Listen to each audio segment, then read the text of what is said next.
Hi, welcome back to Storytime with Gigi. Today we're going to be reading Winnie the Pooh's Easter. I love Winnie the Pooh.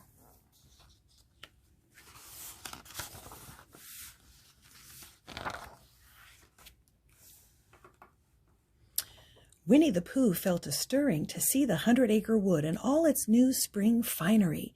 The magic of the season was shaking off the sleep of winter and opening up to all things new and wonderful. So Pooh was climbing the path that led to a very special place called Up There, because that was exactly where it was, atop the highest hill in the forest. He was enjoying himself thoroughly, and as a playful breeze whistled in one ear and out the other, he laughed out loud and cried, "No fair tickling!" His laugh, however, ceased abruptly as his mouth opened around a very surprised "oh." It was the sort of "oh" that popped out whenever Pooh wanted to say, "That's the most wonderful thing I've ever seen." Wow! For in the middle of the clearing up there, perched on its large end, pointing its small tapered nose up to the smiling sunlight, sat the biggest egg Pooh had ever seen. Shading his eyes, he stretched himself up onto the very tips of his toes until he lost his balance and suddenly found himself sitting down with a loud thump.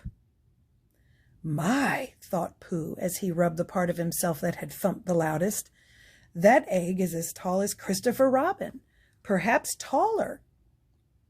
The idea of an egg taller than Christopher Robin was quite enough in and of itself to keep Pooh puzzling for a very long time. Its size, however, wasn't the most surprising thing about the egg. It was all violet stripes and bright green squiggles, yellow polka dots, and pink swirls. After Pooh had thought about it a moment, quite long enough as far as he was concerned, he discovered that the egg made him want to laugh out loud.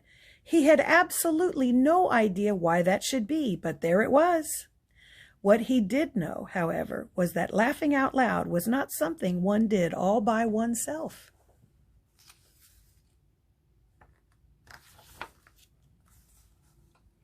In a surprisingly short time, considering it was Pooh who was doing the fetching, the top of the hill was bustling with all of Pooh's very good friends. "Oh, my goodness," squeaked an amazed piglet. "That is the most very small egg I have ever seen." Gopher squinted and, holding up his thumb, surveyed the egg carefully. "If someone wanted to make breakfast out of this baby, they'd have to blast it for sure." "This is nothing," chuckled Tigger, bouncing back on his springy tail. "But I'll bet the look on the chicken's face was something to see. Hoo-hoo-hoo-hoo!" "Oh, don't be silly," snapped Rabbit. "It's obvious this egg has nothing to do with chickens for breakfast. Or breakfast."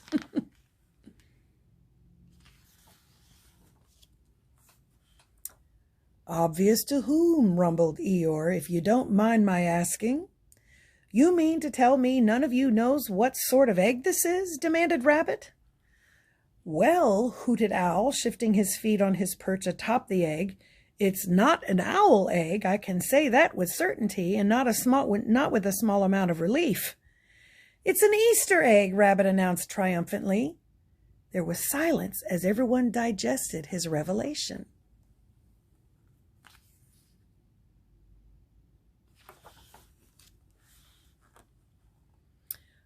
"Aren't we sort of too far west for Easter eggs?" Tigger finally asked, not because he knew what he was talking about, but because the quiet was making him restless.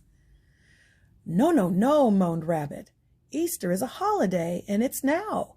This is the time of year everyone gives decorated eggs to one another.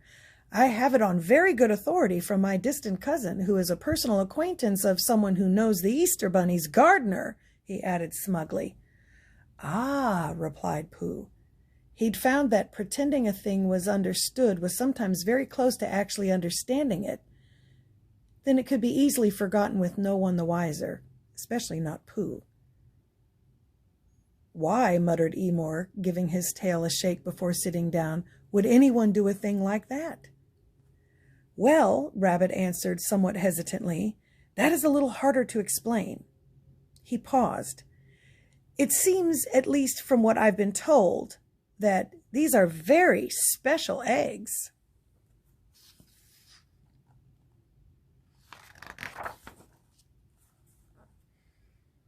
Very special how, Bunny Boy? Tigger wanted to know. Don't keep us suspended. Out with it. It appears, Rabbit said slowly, that they can talk. Ah, Pooh said again a little louder. To be specific, Rabbit sniffed importantly, they are supposed to say how very much we care for one another. They all looked at the egg for a very long time with new respect. Humph, said Gopher, breaking the silence. I'll bet this egg says it loud. They all gathered close around the egg and listened carefully.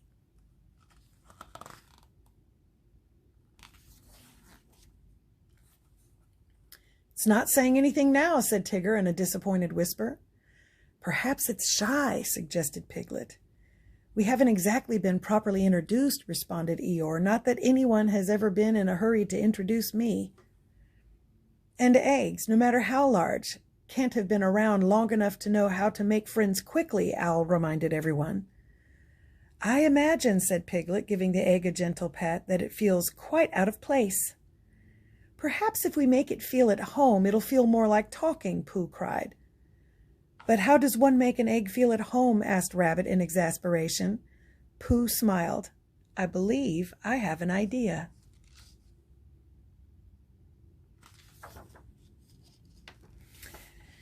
It seemed as if in no time had passed at all before Pooh's plan was put into effect, and there on the highest hill in the 100-acre wood it suddenly appeared as if the giant egg were no longer the only Easter egg up there. Pooh had painted himself a bubbly pink with baby blue freckles. Tigger had acquired a checkerboard pattern of pastels. Piglet resembled a very small, very red apple, while Owl was a sky blue with a trim of fleecy white clouds, and Gopher was the color of a ripe banana, and Eeyore was decked out in lavender polka dots. It has to speak sooner or later, doesn't it? Sighed Pooh after quite some time had passed. I mean, if it's going to say it cares at all, right? It's got to speak at some point. He doesn't understand the message is just in the gift. That's so cute. You can hardly see Tigger. Do you see? So they think dressing up or painting themselves like an Easter egg is going to make the egg feel more comfortable. Maybe we have to tell it how much we care first, suggested Eeyore. You know, just to break the ice. How do we do that? Asked Piglet. The only proper way to speak to an egg, Owl informed anyone who cared to listen, is when you are sitting on it. Maybe so, agreed Gopher, but it seems to me that not just any whippersnapper who happens along can sit on an Easter egg.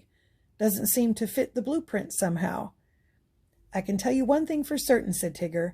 I wouldn't want anyone sitting on me unless I was pretty sure he knew what he was doing.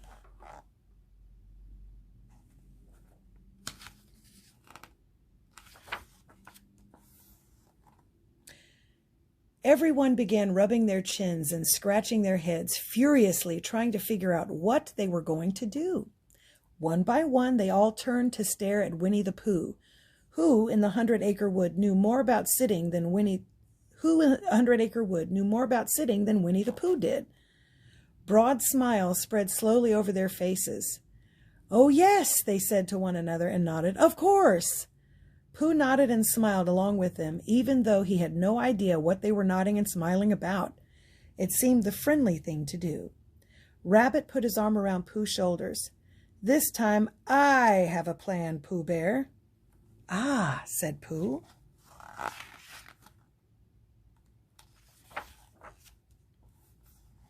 The next thing Pooh knew, Tigger was standing on top of the egg, tugging on Pooh's hands, while Rabbit stood beneath and pushed for all he was worth. Piglet and Gopher ran around in helpless circles, shouting advice as the egg began to sway erratically back and forth. Owl hovered above the activity and made disapproving comments regarding animals without wings. But before anyone could get Pooh seated, let alone ask the egg anything, away it went, rolling down the hill, bright colors shifting like a pinwheel. Oh no.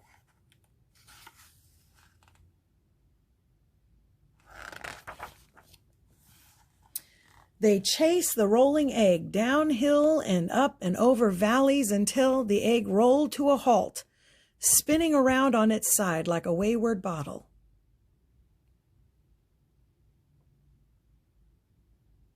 All right, let me try that again. I missed part of it. They chased the rolling egg down the hill and up through rushing streams and muddy spaces, across wide meadows, under bridges, and over valleys until the egg rolled to a halt, spinning around on its side like a wayward bottle, turning more and more slowly until finally it stopped with its tip pointing directly at Christopher Robin. "What are you doing with my Easter egg?" he wanted to know. "Delivering it?" Pooh suggested with a smile. Sorry about that little blunder. That's funny. Look at them chasing the egg. So it's Christopher Robin's egg. "Well," said Christopher Robin, looking over his decorated friends with a smile, "you certainly are dressed for the job." Tigger put his ear to the egg and gave a disgusted snort. It's still not saying anything to anybody. "Are you sure this is your egg, Christopher Robin?" asked Pooh. "Actually, no," he admitted. "It's yours. All of yours. It was going to be a present from me, so I hid it in what I thought was a lonely place," he laughed. "It seems you beat me to my own surprise." "So when's it going to tell us how much it cares?" Eeyore demanded. "I mean, if that's what it's supposed to do." Christopher Robin put his fingers to his lips. "You just have to know how to listen. Watch." Christopher Robin grasped the huge egg with both arms around its middle and began to twist the top. The egg slowly began to unscrew. Wow, Pooh matches the egg inside. Look at that.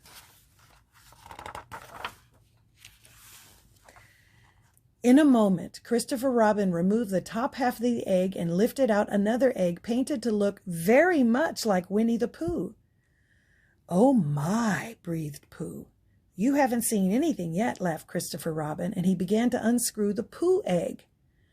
One after another, each a bit smaller than the last, an egg in the image of each of Christopher Robin's friends was revealed.